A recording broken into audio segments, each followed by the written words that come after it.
So the title's Alternative Assessments in the EFL, Distance Learning Classroom.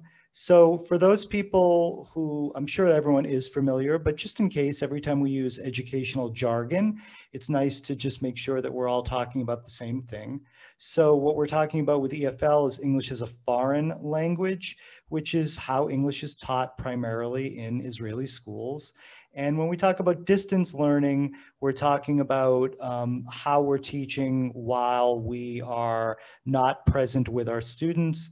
I think that while the session is primarily focused on distance learning, absolutely many of the things will be applicable to when we get back into in-person learning. So a little bit about myself. I have been teaching, or have been in education for 32 years. I've been teaching English for about 23 or 24 of them, and I was a principal in a urban public high school in the United States in Charleston, South Carolina for 9 years. I made Aliyah 3.5 years ago, so this is my 4th year in the system, and I teach at Tichon Amaniot, the Jerusalem School of the Arts in Jerusalem, and I teach grades 7 through 11. The presentation this evening is going to focus primarily on alternative assessments that can be used in grades 7 through 12, middle and high school. The principles underlying them can also be used in elementary school, but none of the lessons and the things that I'm going to be showing you are specifically geared for elementary school. So just so you can be aware of that. A few other small things. I'm an informal person. I don't mind at all questions while I'm presenting, so please feel free to ask questions. I might say that I'll be covering that in a few minutes, so I'll address your question a little bit later, but I'm very happy to stop what I'm talking about and answer a question if I can.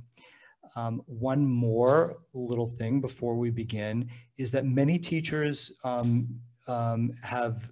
teachers have different reasons for coming to sessions like this. Some teachers want to come and get things that they can immediately use in their class tomorrow. And those sessions are great.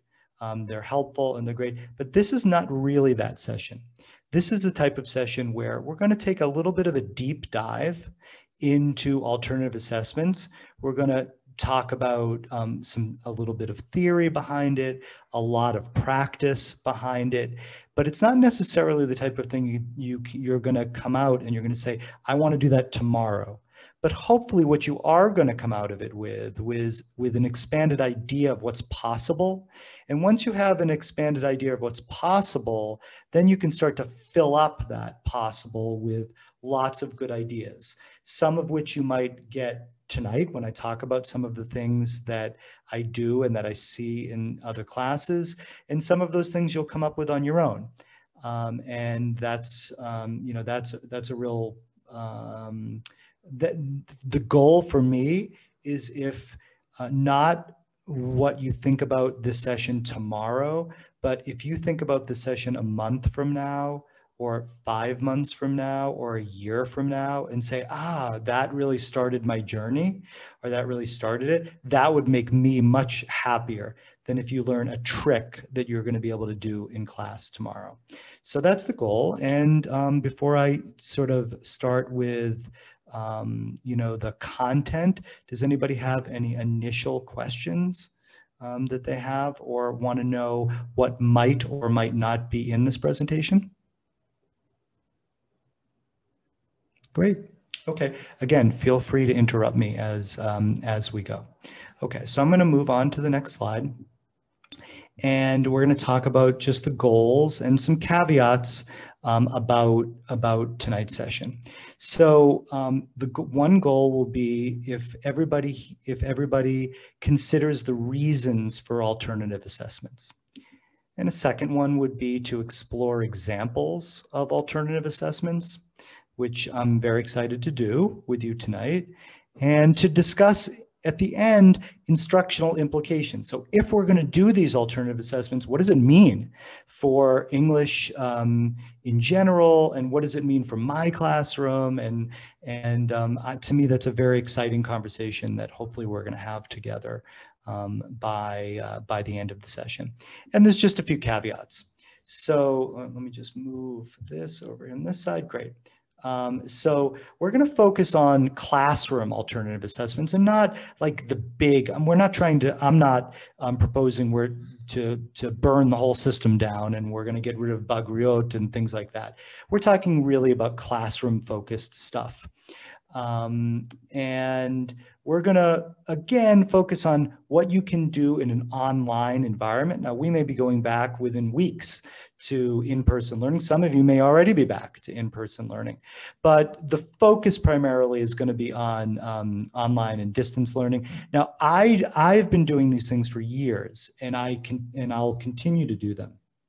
Alternative assessments, but they're particularly applicable as people are trying to figure out how in the world do I assess students, in an online environment. And one last caveat is that it assumes that teachers are using a learning platform like Google Classroom. It doesn't have to be Google Classroom. It could be the Microsoft version, or it could be some system that your school is using.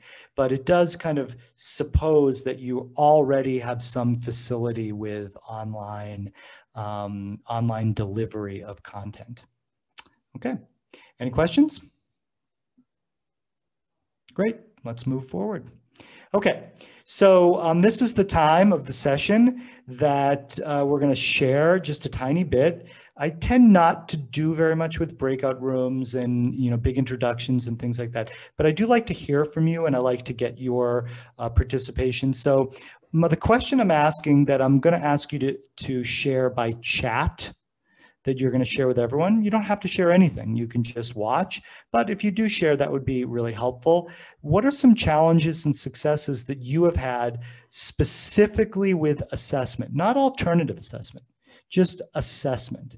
And with challenges, I'm going to make it a little bit harder for you, because I assume that everybody has the first two challenges. Anybody guess what those first two challenges are? Plagiarism. When we talk about assessment, everyone says, well, I don't understand. How in the world can I give a test over Zoom and my students not cheat? That's usually number one. And then quickly followed by the big number two is technology. I don't understand how I can deliver a test, how I can get a test, how I can get it back, how we can do all these things. Yes, there's all sorts of workarounds, but let's face it, for someone that's really good with technology, as I am, it's still a challenge. Okay, there are still things that I have to really think through first before I think about my assessment. So I can't just think about like making the assessment. I also have to think about how in the world is everybody going to do it? How is this going to happen? Okay, so if you could just take, let's say 2 minutes and use the chat function to share any challenges or successes that you have had specifically with assessment. Let me see if this is going to show up for me. Chat.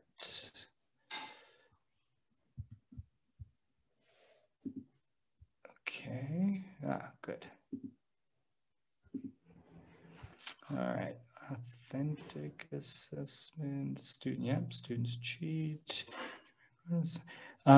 Somebody just asked, can we record this? Is somebody recording this? I believe it is being recorded, and you will be able to see it in, I think, YouTube, which will be sent out. The link to that will be sent out after. Yeah, of course. I sent the recording after for all the ones that signed for. Great. Earlier, Great. And also I will send here the link to our YouTube channel, and then you can watch it when it's built. Okay. And somebody posed as a challenge, I believe that's Tamar, grading. Good.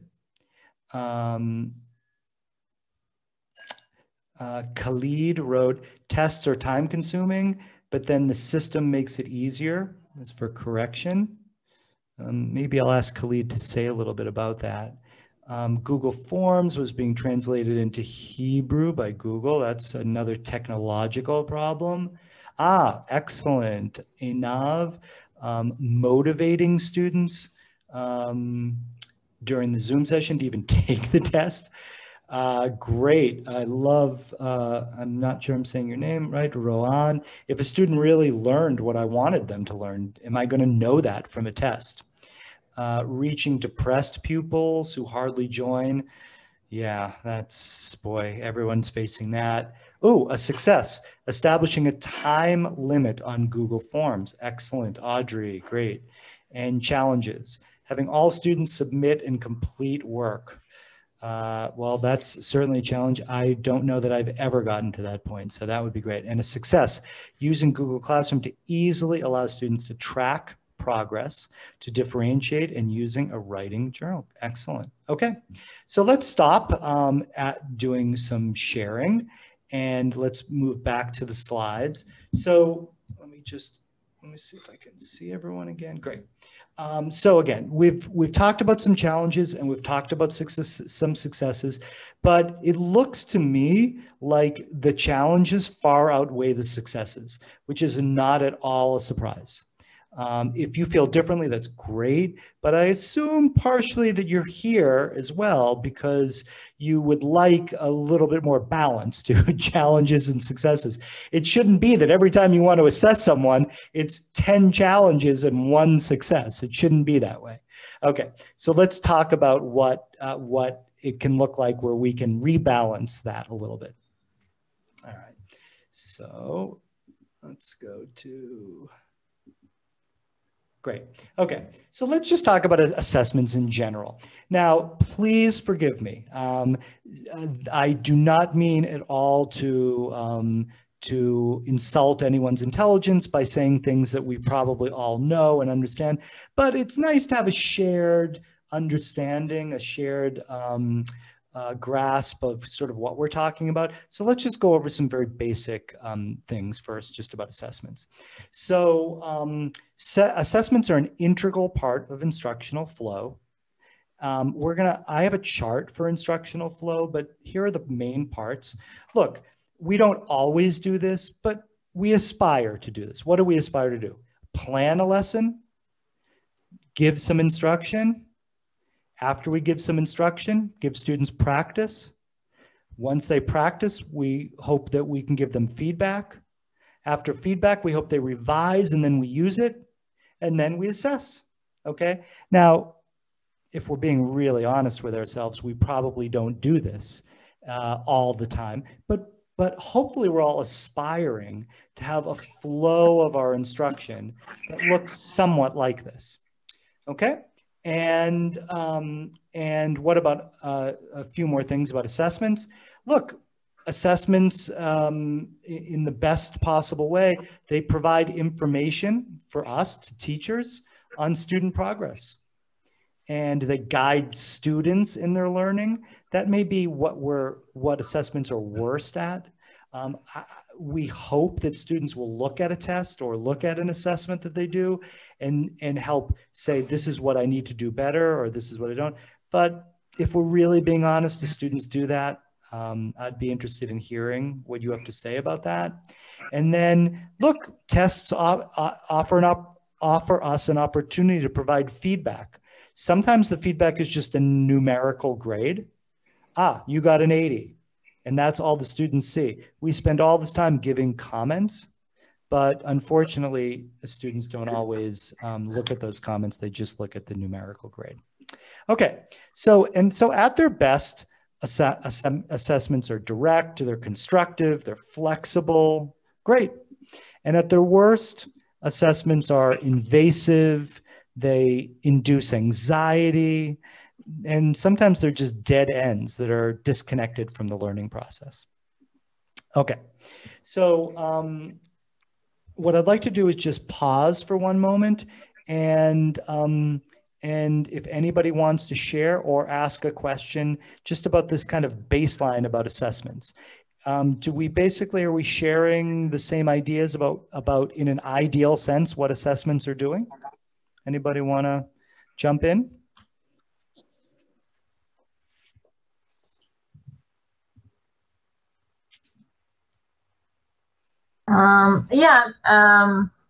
Thanks, Andrew.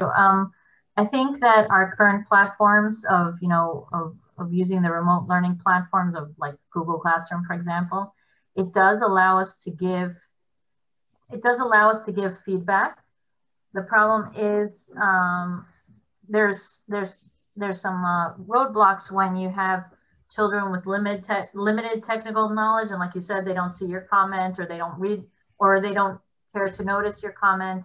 Like, the system is there, and it's in some way more advantageous than, let's say, a child wrote in a journal entry, and then you immediately, you check it, you write it back, you discuss it with them. It's not that. It's different. It's not necessarily worse, but it requires some type of adjustment to be able to give feedback in this manner. Great. Anybody else? Thank you, Audrey.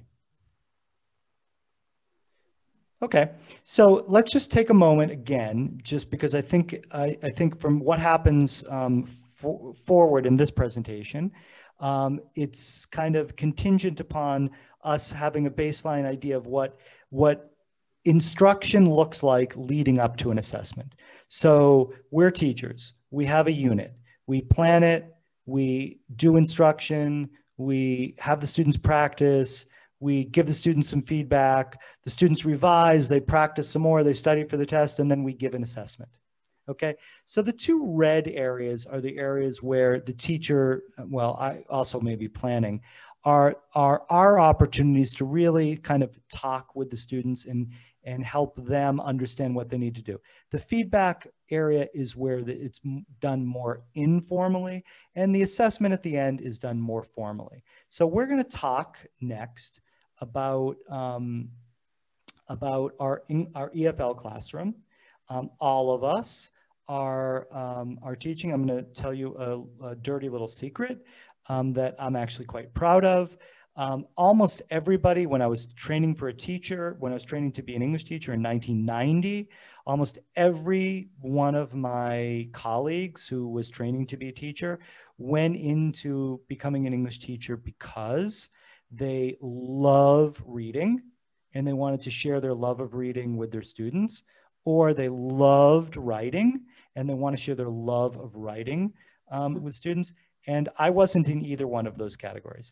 I actually love reading and I love writing, but that was not why I wanted to become a teacher. I had this crazy idea. I love vocabulary and I love words.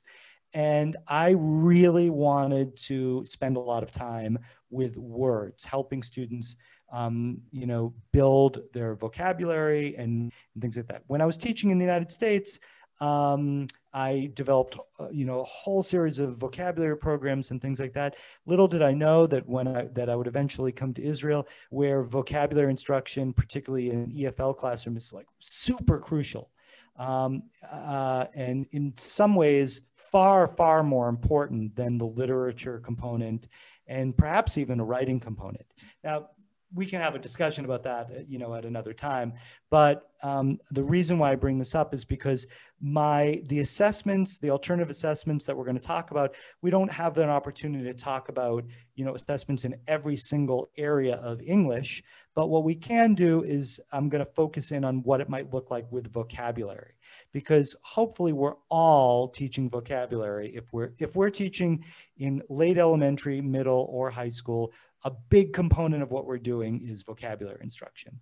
So I'm going to talk about alternative assessments within vocabulary instruction, but I'm also going to talk about what it might look like in other areas. So first, before I talk about alternative assessments, let's just talk about what assessments might look like in English classrooms in the different components of what we're talking about. So let's match the instruction with the assessment. So vocabulary, what kind of assessments do we almost always give for vocabulary? Dictations. Tests, right? Almost always tests. Reading, what type of assessment do we almost always give for reading? Reading comprehension. Yep, reading comprehension. We give them an unseen or some sort of text, but it's usually a text. It's a text or unseen, but it usually culminates in some sort of test at the end. Okay, next, what about writing? When we want to assess writing, what do we usually get from students? Composition. Yeah, Essay. exactly. Composition, an essay, composition, paragraph, journal, something. Okay, what about speaking and listening? How do we assess that? It's become more common, yeah. If we're really telling the truth, we almost never assess it, right? No, the code is changing that. Yes, at the upper high school level, yes. But yeah, but we're starting to do it at the lower level as well, because we realized that they come into Kita Yudalet and they're scared to open their mouths. So we started doing it from Kita Zayin now. Yeah, agreed. So it is changing, but in general, we're without that, we almost never do that. We kind of informally do it like, oh, that student speaks well, that student doesn't, but we're not giving many assessments for that. And then grammar, what are we giving? Usually. Use of English? Well, in English. Gone out of fashion, so. Yeah, again, sort of tests, okay? So what do we have? Vocabulary test, reading, a text or an unseen, writing, essay, grammar, speaking, listening, probably none, grammar test. Okay, a lot of tests, not a lot of much else. So the last thing anybody really wants to revisit, it brings nightmares and bad memories back to their teacher training, is Bloom's taxonomy. And I don't want to spend any time on this, but I just want everybody to take a look. This is something I think intuitively we understand and maybe we've studied, but essentially when we give tests, okay, we're really only focusing on the remembering and understanding. Sometimes we can get to apply, but maybe at the upper levels we can get to analyze and evaluate. But most of the questions, particularly the questions that are easy for us to correct and easier for us to write, are down here at the bottom. Again, I don't mean to say that there aren't teachers doing, making amazing tests that get up to the top, but this is just a way for us to remember that tests are very limiting, okay? A test may have 30 questions, and there may only be one question that really asks them to create something or to evaluate something. Most of the questions, particularly on a longer test, will be in the remembering and the understanding. Okay, so now we can get to alternative assessments. What are we even talking about with alternative assessments? So really alternative assessments are when we ask students to get to those upper levels of Bloom's taxonomy, analyze, synthesize, and apply in some sort of substantial manner. Okay, we can call alternative assessments performance assessments because they have to do something, they have to perform. We can call them, there's a few other names we can call them, but alternative assessments generally are those things where we ask students to get right to the upper level of Bloom's taxonomy, right? They're going to create something. They're going to create something where they're going to be able to analyze. They're going to create something where they're going to be able to synthesize and move beyond that. So that's really what we want to get to. And that's, I think as all teachers, that's what we get to. But the tools that we have to get to it are often just regular tests and we're kind of limited. I think we all feel that a little bit when we give a test and we say, okay, yeah, the student did well in the test, but did they really show us what he or she can do, like to really like explore something? And maybe you're giving awesome tests. And I know that there are teachers, for example, in my school, tests, but that said, tests are sort of funnel us into the lowest levels of Bloom taxonomy. So an alternative assessment. I'm not going to spend much time on this if you want to just quickly look at this. What we really just want to do is we want to start with the question, what should students know and be able to do? What really do we want them to be able to do? So for example, when I teach them 12 new vocabulary words, and I use the word 12 because I use the number 12 because that's always the group of, I find that that's a sweet spot for when I teach vocabulary over a 3 or 4 class period, that 12 is about the perfect number of words that students can assimilate. If you give them fewer than 12, it's a little bit easy for them. If you give them more, it's too much for them. 12, 10, 12 are about the right amount of words for them to really learn and deal with. Okay, good. So let me just talk now about an alternative assessment that I do with my students in vocabulary. And again, while I'm focused on vocabulary, you can expand this out into any of those categories that we already talked about, you know, writing, reading, and other areas. So we start out by introducing new words.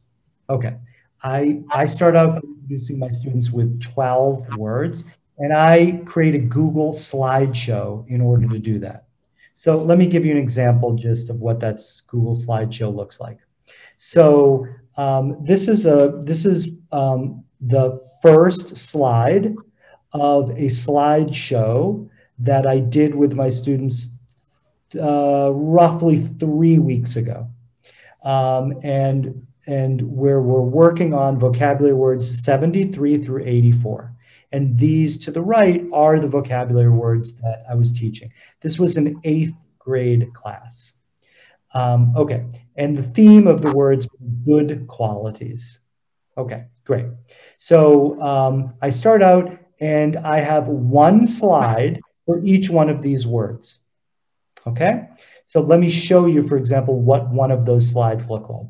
One of the words is polite or politeness, and all I do is I give them the words, I give them the definitions in Hebrew or the translation in Hebrew, 2 practice sentences, and just a stupid GIF that the students always like to see, and that demonstrates what we're doing. Okay, now, so the first lesson that I give or I teach for an hour and 20 minutes, an hour on Zoom actually.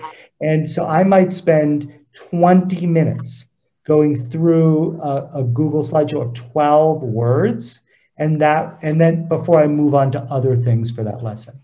Okay, so let me just go back now. Okay, great. So the first lesson is this. Remember, what we're trying to get to is this last part in assessment, okay? But I need to show you that there's a path forward on how to do that. So then after that, I show them the Google slideshow. Then I ask the students to do for homework in Google Classroom to create an original sentence for each one. So I send out an assignment. The students send me back one sentence for each one of the new words. They can sometimes put 2 words in one sentence, never more than 2. So they're creating anywhere between 6 and 12 original sentences. I then give them back. So, okay, so what if we want to, do you guys feel like you want to see what those sentences look like for a typical 8th grade? Yeah. Is that something you, okay, great. So in order to do that, I'm sorry, I just need to actually exit the slideshow for one moment and just go to a different, hold it one second. Great. Okay. So can you guys see these sentences on your screen? Could someone just... Yes. Okay, so I'm not gonna read them to you, but this is these are the sentences that one student wrote for homework based upon that slideshow. So just do not read all of them. Just pick 1 or 2 sentences to look so you can see what the students are creating. We can promote them to higher than this 8th grade. This is high level. Well, what I would say to you is this, is that I'm not sure that my students are any higher level, but remember, this is the 8th lesson that we've had. and the students get quite good at an activity that they do over and over and over again. This is, I mean, not just the words. Look at the grammar. There are some very complicated structures here. This is really... Indeed, indeed. And while I didn't show you, I didn't cherry pick and try to show you the very best sentences, this is a student that's better than average in that class. This is not a Dovrim class. But I'm not here to tell you that my students are great. I'm just no, I'm telling you that your students are. Oh, well, but what I wanted to do was just show you that this is fairly typical. These sentences are perhaps a little better, but these are fairly typical about what I'm getting. Okay, so now I'm going to go back to the slideshow. Let's go to present here. Great. Hold it. Great. Okay, so lesson number 1, Google Slideshow. Lesson number 2, students do the sentences. Lesson number 3 is I have created a dialogue or a text. Usually it's about 300 to 400 words that uses all 12 words in context of reading. Okay, so the students are basically reading 3 or 4 paragraphs of a story that basically I've just made up and that I've used those 12 words. So now what have we done? The students have seen the words independently. The students have created sentences with the words. The students have now read a dialogue or a text in which they've seen the words in context. And then the next step is for them to then write a story or a dialogue of their own using the words. Now, they've already written sentences that I've shown you. In which they've used the words in, but now we're going to put them together in a story, okay? And that's the next lesson. I mean, that's not a lesson, that's a homework activity. And then finally, we end with an assessment. Now, again, in a traditional classroom, that assessment would be some sort of test. But it doesn't make sense for me to give them a test in 7th, 8th, or 9th grade like that. What I want to do is I want to see them perform. I want to see them do something. So what I'm going to do here is I'm going to take you to a movie. So my students, hold on one second. My wife's just going to grab the phone so we don't hear this. Thanks. Okay, so my students use Flipgrid. Does anybody here use Flipgrid with their students? Yes. Who is that? Grazie. Hi. Before I show, what do you, can you explain to everybody what Flipgrid is? Or, I mean, I can do that too, but I assume that people are kind of tired of hearing me talk. Can you explain what Flipgrid is so that they can better understand what they're seeing? It is actually a platform connected to a Google Classroom where the pupils can either record themselves doing reading or whatever.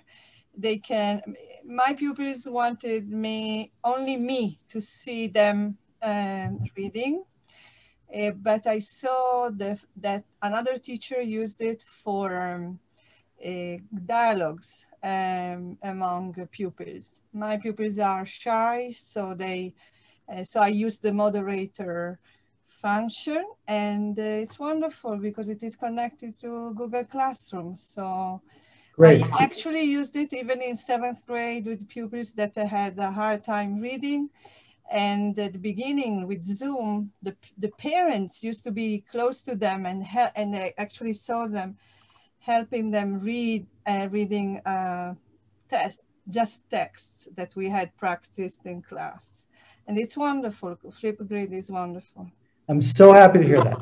I'm not here to sell anybody on Flipgrid, but what I am here to say is that if you're interested in alternative assessments, and you're here tonight, so I assume that you have at least some interest in alternative assessments, one of the best mechanisms to have an alternative assessment that is relatively easy for students to use, relatively easy for you as a teacher to use, and that I think genuinely captures what a student can do independently, almost impossible to cheat on, is using Flipgrid. So if there's one little like takeaway that you can take from tonight's session, in addition to maybe some longer term goals, is to use video. And if you're going to use video, you need to use the right platform.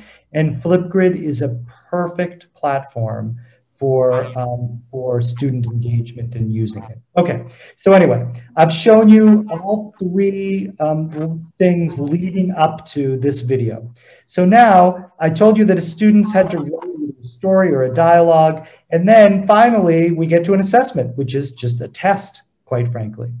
And a test for me is the students making a video.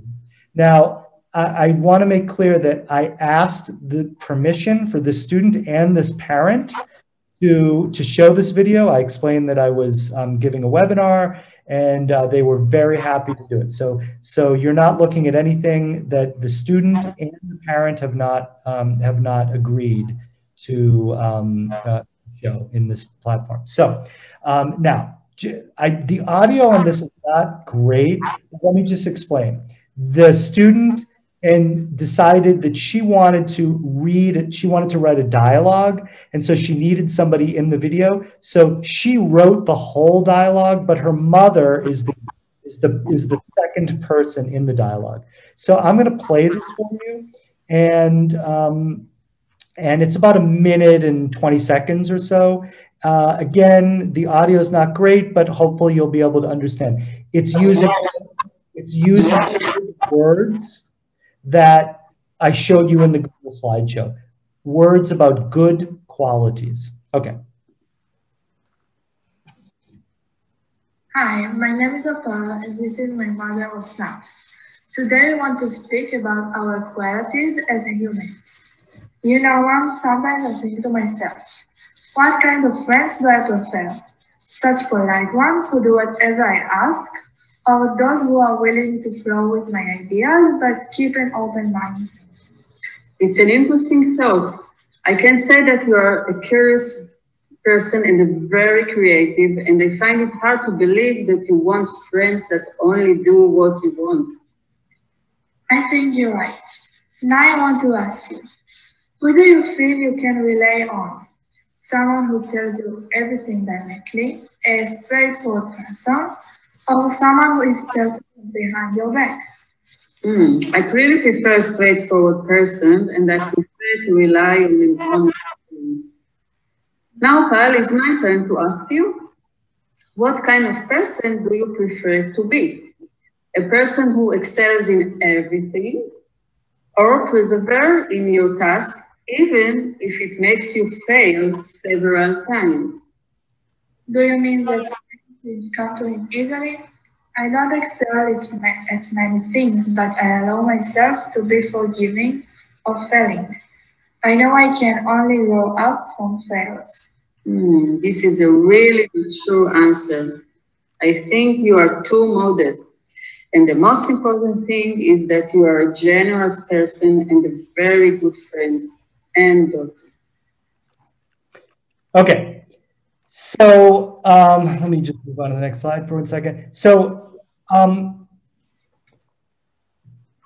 what I'm interested in your feedback, or your, not so much your feedback, but your thoughts in, is that video, and here's the big question, is that video an acceptable assessment that could replace a traditional test? Definitely, yes. Okay, great. Other people, what are your thoughts? Is that video something that can replace a test? Do you feel like there's no cheating going on, that you get a sense of what the student can do? Because those are important factors if you're thinking about, like, can this replace the test? I think this is a much higher level than anything we would ask on a test. The question is, are they all able to do this? It's a good question. You have to do it to be able to see. Right, but I'm trying to think, how do we get to do this with let's say kids who are on a very low level. I mean, this is a strong group, like I said. Okay, but even a medium group, I would say, okay, besedo, so they would write something that's not as nice, not such a mature girl. Okay, fine, but she would still come up with something. But what do we do with those kids who can do very little? How do we do this on the lower levels? Yes, by the way, I love your question. I think it's great. And I'm not going to be able to give you a pie in the sky answer. But what I can tell you is that the first videos I get, remember, that was video number 7 that the students have done. That's the 7th lesson of repetition. The first videos that I got are never particularly good. They're not. And so you have to feel comfortable with that. Like, you know, the first videos are 20 seconds long, and you know, there's all sorts of mistakes and stuff like that. But my goal with my students, and I assume everyone's goal with their students, is not to worry about what they're doing in September and October, but to worry about what they're doing in, you know, April and May. April and May, this is in life. I mean, this is even beyond Bagot. This kid will not have a problem doing the code, and this kid will not have a problem applying for a job, or, you know, this is amazing. Well, I think it's good. I think it's good. I don't actually think it's I mean, you know, she's come a long way. Let me just say this. She's come a long way. In some ways, now that I think I probably should have given a student, instead of above average, I should have maybe shown you a student below average. But anyway, this isn't about the students. This is, you know, this is really just about alternative assessment. So I kind of want to swing it back to that. You do need to be patient, you know, with students, and allow the kind of repetition and the, you know, a year's worth of instruction and teaching to get there. So to answer your question, I think it can be done, but your expectations are very different. My expectations are very different the first couple of these videos than they are towards the end. But I think it's a great question. Anybody else? Do you feel? Let me ask this: is there anybody here who feels uncomfortable with replacing a test with something like a performance like that? It doesn't have to be this specifically, but. If I may, yeah, thank you for this webinar. I know it's in the middle, but yeah. So probably the thing I wanted to mention here is, what about disadvantaged families? Because what I've seen here is a mother getting involved, and I'm not pretty sure whether you are going to assess the student and her mother at the same time. So first of all, great point. I struggled with whether to use this video for that reason. So the students have choices about how they can make their video, and almost none of the students use their parents or other people. So I probably should have, and I sort of regret not just showing a student's video.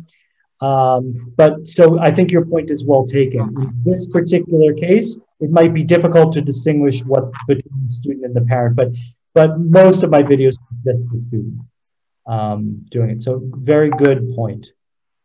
But you could actually get away with it by making them work in pairs, or, you know. Yeah.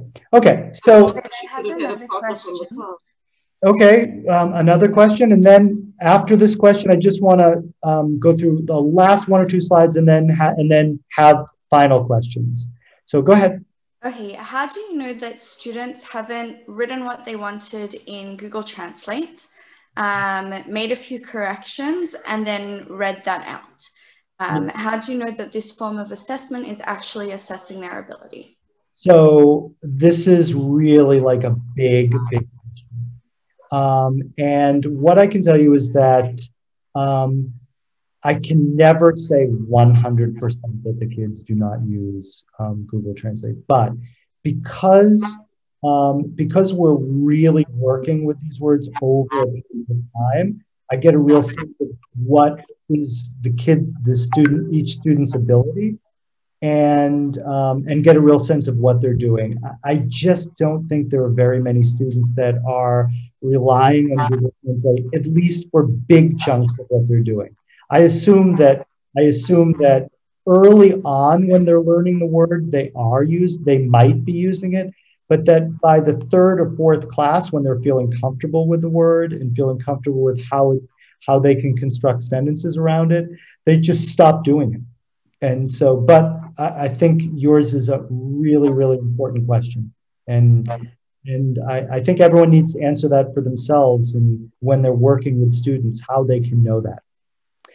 Okay, so let me just go through a last 1 or 2 slides before we sort of wrap up.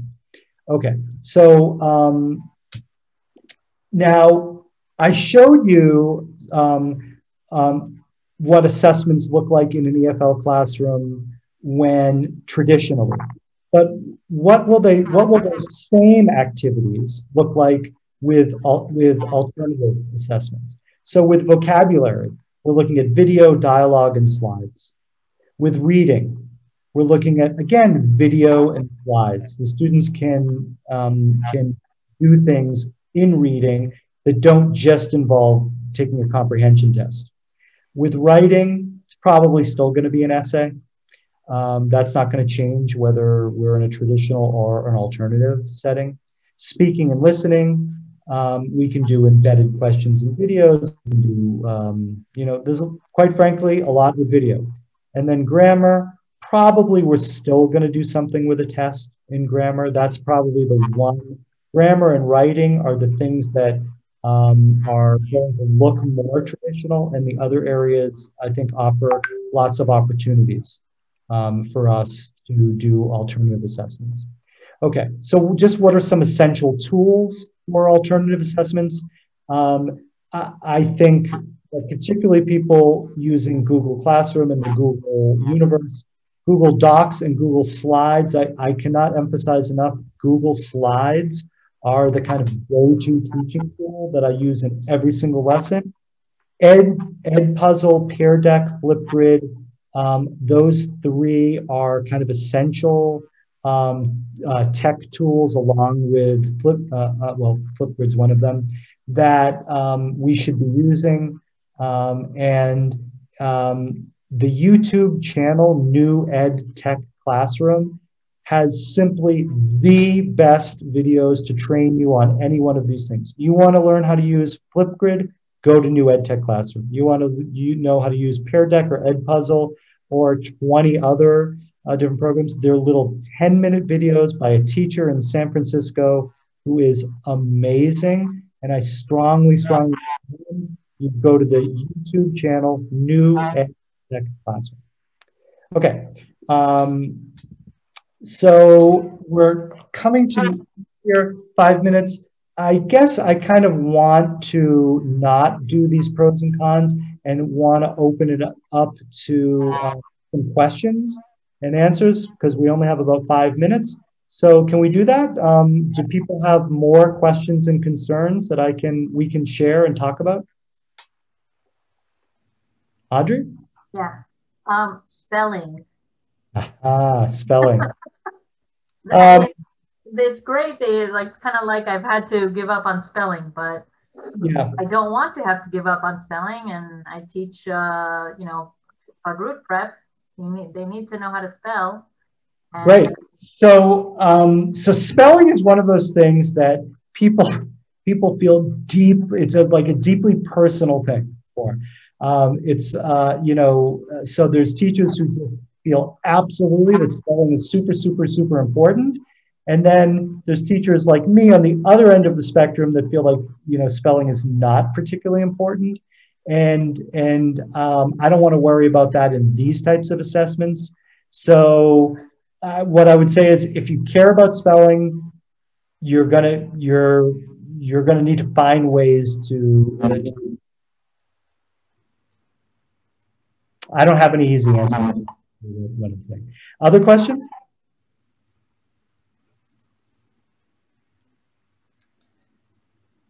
I see Quizlet being used a lot in my school as well as other schools when it comes to teaching vocabulary. What are your feelings about how that fits into alternative assessment? I'm not a big fan of Quizlet, but I do need to just say a caveat that I gravitate towards things which I find fun and interesting, but also that really require students to do a lot. And so I tend to like when students are creating, and I don't see Quizlet as a platform to create. I see it as a platform to answer.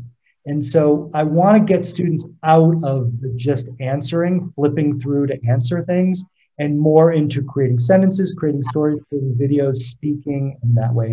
And that's where I think Quizlet probably has a role, but it's going to be a role very early on in the process.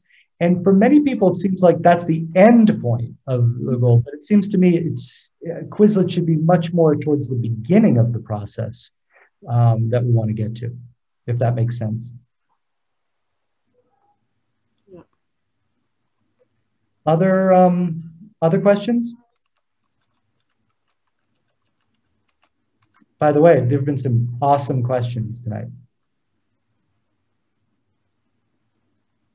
Okay, we're pretty much close to our hour. I don't know if we want to have sort of a last word. Did you want to say anything at the end? Yeah, sure. So first of all, thank you everyone for being here tonight. And yeah, as I said before, this meeting was the record, so you can watch it in the links that I just send you in the chat. Just wait a minute.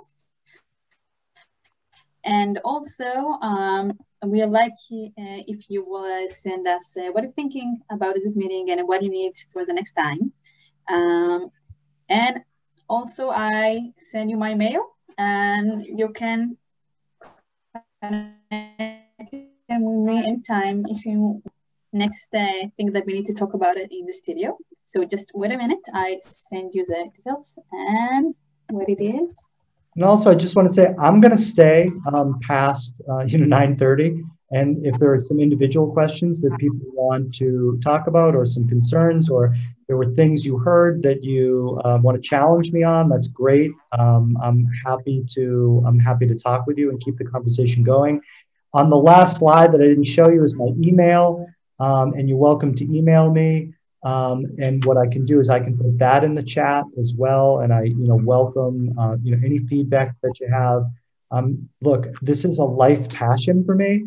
I love talking about alternative assessments. I love talking about teaching online. I may be one of the few people in the whole world who loves teaching online. I love being in front of my students. I love looking forward to going back to class, but I really have gotten an enormous amount out of teaching online. And I think partially it's because I've embraced it and just said, this is what we have, and I'm going to go full bore and do everything I can. And so I was happy to share that with you tonight. So one little question. Does your school require the teachers, I mean, at the end, do you have to give them a grade in numbers? Yes. Yep. We give a numeric grade for all of our students. Yeah. Okay. So again, thank you, Andrew, and you can watch in the chat. And so just I send you my mail and the link to the YouTube channel, and to write for us, inform how was the meeting for you guys. And another option, you can join the tiny, I promise, WhatsApp group. It's quiet, and I just send every week, the records and the links for the other meeting. So you can join us, and we hope that you will join us in the next time. And again, thank you for Andrew, and thank you all of you that being here tonight. And hope to see you again, and hope it was a good time for you, and you will take it to your class tomorrow, guys. Great, thank you so much. Can can we keep this open and I will close out, or are you going to stay? Because if there's some people who want to stay and talk with me for a few minutes, is that okay? Sure, guys, if you want to stay, Andrew. So this is the time and place. Great. Okay. So thank you all so much. I'm going to be here and I'm happy to continue the conversation.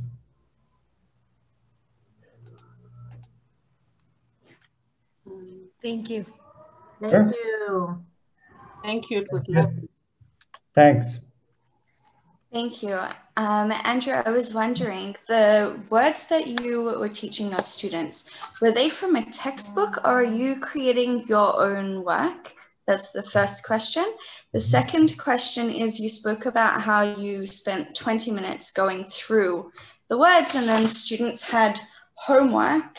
And my question is then, how are you structuring, this seems to be spread out over 4 lessons, 3 or 4 lessons. How are you structuring the rest of the lesson? Is that then focused on grammar or other things? Or is it that you're then using the textbook, if you have one, to read texts with these words as well? But that's my 2 questions. So great questions. Yeah, this is actually a very common question that I get. Okay. First of all, where do I get the words? I think I can show you. I found, first of all, I don't use any textbook at all in my class. I came to, as I told you, I moved to Israel 4 years ago, and I immediately recognized that the books that were provided from Eric Cohen and, you know, whatever the other company, something PP, UPP, I just didn't like those books, and they didn't work for me at all. So I quickly set up to creating my own kind of curriculum that made a lot of sense for me. And for me, what made sense was teaching vocabulary based on theme. So you saw a theme like good qualities. So I have 15 different lessons for vocabulary, and each one has a theme. I'm going to just show you the book. I have it just on a shelf right here that I can.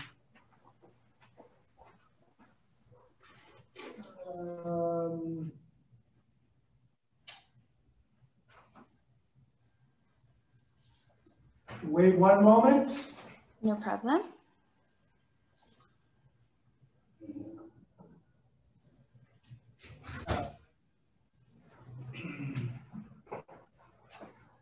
I actually cannot, I don't see the book immediately, but it's a book in which it has Hebrew and English, and it's separated into, I don't know, 30 different categories.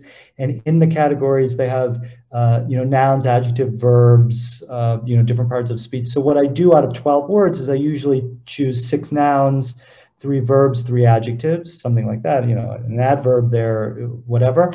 That are connected to the theme. So that's where I start. And I've just created a curriculum both for 7th grade and for 8th grade. And so what I can do actually, if you're interested and you have time, is I can actually show you the document that has the separated words. There's 12 words in 12 words for each category, separated by 7th grade and 8th grade. So yeah, so I'm happy to show that to you.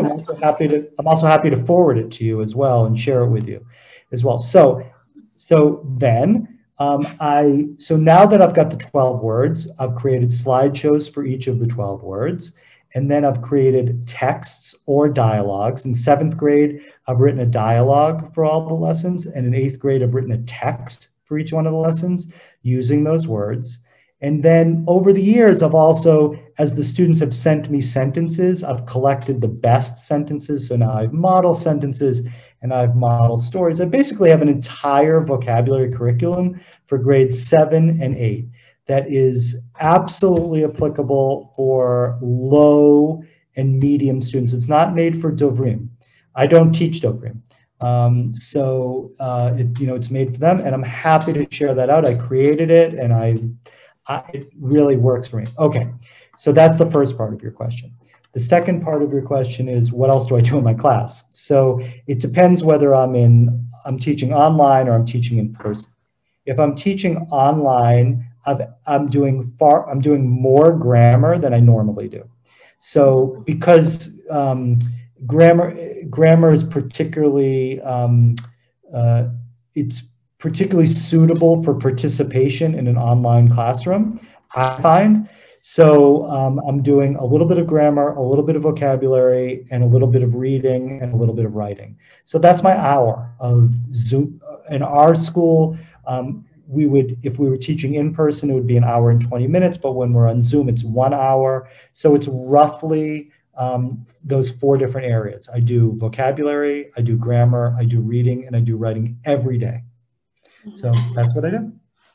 Okay, thank you very much. Sure. And I'd love to have a look at those resources. Yeah. You shared your email, I didn't see it.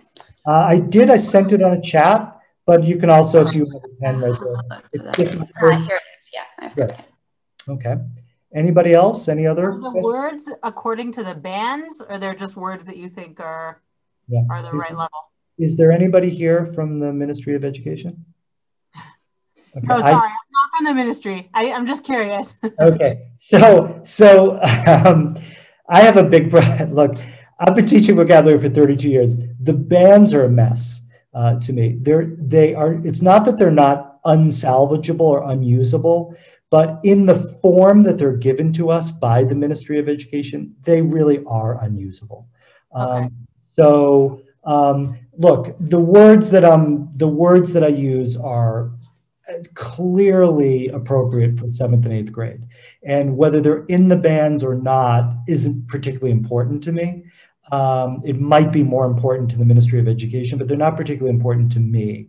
And I would assume that if I had an honest conversation with anybody from the Ministry of Education, they would agree. I'm not talking about high school. I'm specifically talking about 7th and 8th grade. I think we have a professional obligation to follow the bands in high school if those words in the bands are the students are going to be tested.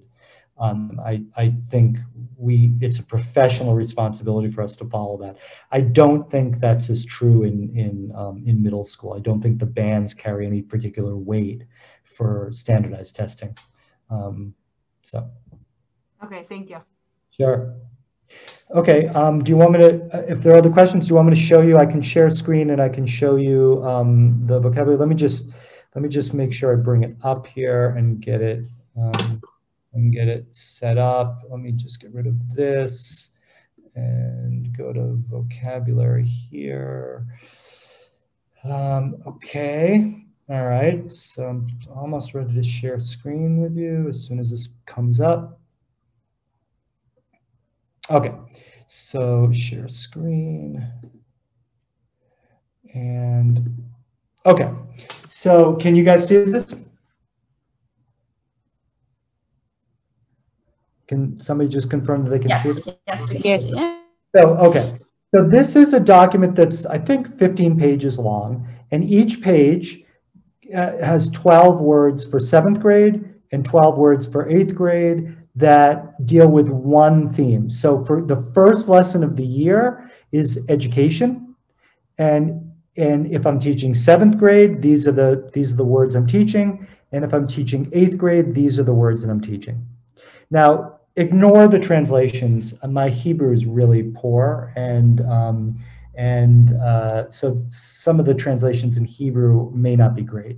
But so this is the first lesson. That's the first 4 classes. Then the next lesson, it goes on to family and identity. So, in 7th grade, husband, wife, twins, firstborn, cousin, easy words. 8th grade, in 8th grade, we go over the words that we learned in 7th grade and then go on to slightly more complicated words: relative, father or mother-in-law, marital status, widow, fiance. You can see that these are nouns. There's verbs down here: to celebrate, to bring up, or to raise, to permit, to forbid. And then there's, an adjective here, adjective here. You can see that out of each 12 words, there's usually about 6 nouns, some adjectives, and some verbs. So again, lesson number 3, it deals with the human body. Lesson number 4 deals with the 5 senses. So just to give you an idea so in my Google Classroom, I've got my vocabulary, I've got folders, one for 7th grade, one for 8th grade. I teach Dovrim for 9th grade, that's a whole different thing. But let's open up 7th grade, for example. So lesson number 1, what do I have? I've got flashcards to give them. I've got a dialogue to give them. I've got sample sentences to give them. I've got the Google slideshow to give them, and other things as well. So I don't know if that gives you an idea of how I structure the vocabulary program and why I don't use a book, and I don't really recommend that people use books. People have pretty foolish notions about vocabulary. Some people have an idea that you must teach vocabulary in context. You know, we must teach a story and then we must teach the vocabulary from there. I have no problem with, if I'm teaching a story, introducing vocabulary, but that to me, what you end up with, if that's the only vocabulary that you're teaching, is a bunch of random words at the end of the year. Whereas I want to have a real program. You know, I want to say, I want a program that starts at the beginning of the year and goes through the end of the year. And at the end, I want to know that these students have learned, you know, a bunch of words in a bunch of different categories so that they can speak and they can, you know, do all these things in these different areas. And if we do that every year, 7th grade, 8th grade, 9th grade, 10th grade, the kids are going to be really good. They're going to be good readers. They're going to be good writers. They're going to be good speakers. They're going to understand. But we're never going to get there if the only thing we do is teach vocabulary from stories. It doesn't even make sense to me. But I hear smart people say these things all the time, and I just don't agree with it.